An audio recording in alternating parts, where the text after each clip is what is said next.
भगवान की परीक्षा। एक लड़का दीपक बहुत अमीर था। वह बहुत भला इंसान था। एक बार उसने सोचा कि क्यों ना अपनी एक नाव बनाई जाए और उसने अपनी नाव बनवाई।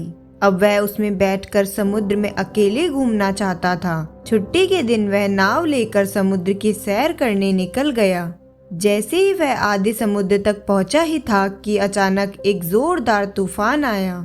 उसकी नाव पूरी तरह से तहस नहस हो गई, लेकिन वह लाइफ जैकेट की मदद से समुद्र में कूद गया। जब तूफान शांत हुआ तब वह तैरता तैरता एक टापू पर पहुंचा, लेकिन वहां भी कोई नहीं था।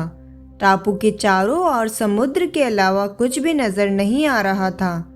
दीपक अपने मन में भगवान को कोसता हुआ कहने लगा कि जब मैंने पूरी जिंदगी में किसी का कभी भी बुरा नहीं किया तो मेरे साथ ऐसा क्यों हो रहा है। फिर दीपक ने कहा कि अगर भगवान ने मौत से बचाया है तो आगे का रास्ता भी वही बताएगा। धीरे धीरे दीपक अपना दिन गुजारने के लिए टापू पर इधर उधर घूमने लगा। तभी उसे भूख लगी और वहां पर कुछ फल और फूल दिखे। उसने उन्हें खाकर अपना पेट भर लिया। कुछ ऐसे ही दिन बीत गए। अब धीरे धीरे उसकी आस टूटने लगी। भगवान पर से उसका भरोसा उठने लगा। दीपक मन ही मन अपने आप को कोस रहा था। उम्र भर जो इतना पैसा कमाया वह किसके लिए।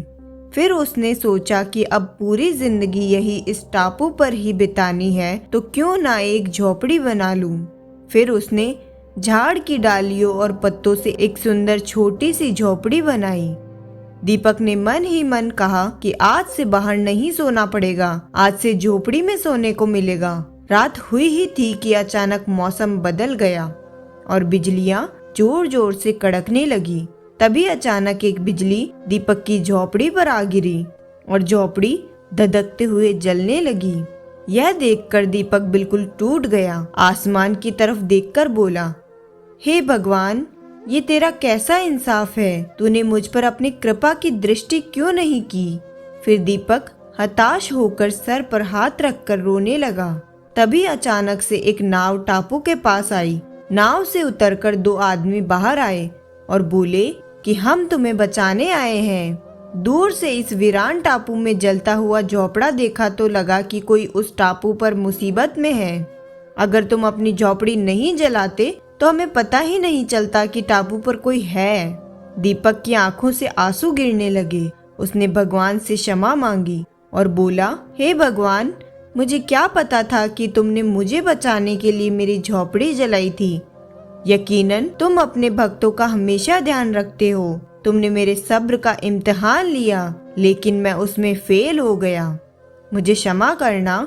और फिर दीपक उन दो आदमियों के साथ नाव में बैठकर चला गया।